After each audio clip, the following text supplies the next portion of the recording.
Hello दोस्तों, आज हम लोग बेरोज़गारी के बारे में पढ़ेंगे। बेरोज़गारी की क्या है और बेरोज़गारी के कितना प्रकार हैं उनके बारे में समझते हैं। सबसे पहले अनएम्प्लॉयमेंट, बेरोज़गारी।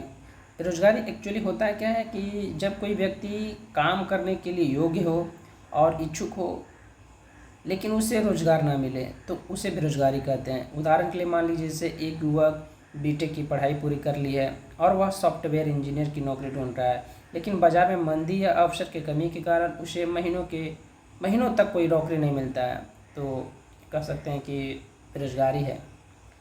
बेरोज़गारी के प्रमुख प्रकार निम्नलिखित हैं। सबसे पहला जो है वो हम पढ़ते हैं चक्रीय बेरोज़गारी, जिसे साइक्लिकल अनएम्प्लॉयमेंट कहते हैं। चक्रीय बेरोजगारी, साइक्लिकल अनएम्प्लॉयमेंट, यह आर्थिक मंदी के कारण होता है। अर्थव्यवस्था में उतार चढ़ाव या मंदी के कारण पैदा होता है। जब वस्तुओं की मांग घटती है तो कंपनियां अपने कर्मचारियों को निकालने लगता है। एक एग्जाम्पल अगर जो देखते हैं, एग्जाम्पल क्या है, 2008 के वैश्विक आर्थिक मंदी के दौरान आईटी सेक्टर में बड़े पैमाने पर नौकरी में छटनी कर दिया गया था, एम्प्लॉयों को हटा दिया गया था। दूसरा जो बेरोजगारी है उसको संरचनात्मक बेरोजगारी कहते हैं। संरचनात्मक बेरोजगारी यानी स्ट्रक्चरल अनएम्प्लॉयमेंट।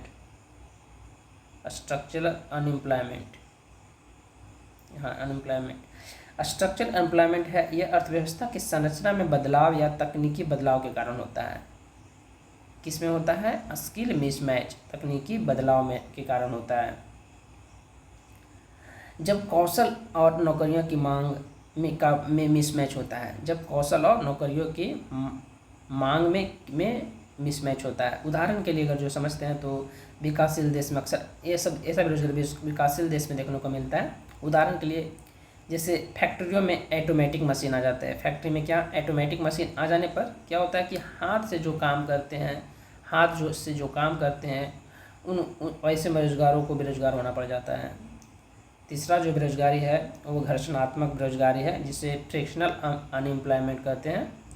ये जब कोई व्यक्ति एक नौकरी छोड़कर दूसरा नौकरी का तलाश करता है तो उसी बीच की अवधि को घर्षणात्मक बेरोजगारी कहते हैं। एक नौकरी छोड़कर दूसरा नौकरी का तलाश करता है तो उसके जो बीच का टाइम पीरियड होता है, उस टाइम के जो बेरोजगारी को हम लोग क्या कहते हैं?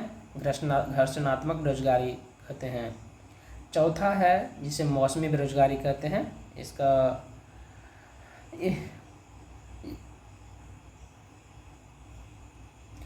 मौसमी बेरोजगारी, जिसे सीजनल अनएम्प्लॉयमेंट कहते हैं, यह वर्ष के कुछ खास महीनों या मौसम में काम ना करने के कारण मिलता है। उदाहरण के लिए जैसे किसी कृषि क्षेत्र में बुआई और कटनी के बाद मजदूरों को खाली बैठना पड़ जाता है, या बर्फ़ की फैक्ट्रियों में सर्दियों के दिनों में काम होता है, आइसक्रीम वाला फैक्ट्रियों में। तो नौकरी क्या होता है, साल के कुछ निश्चित समय में ही उपलब्ध होती है। पाँचवा है प्रच्छन्न बेरोजगारी।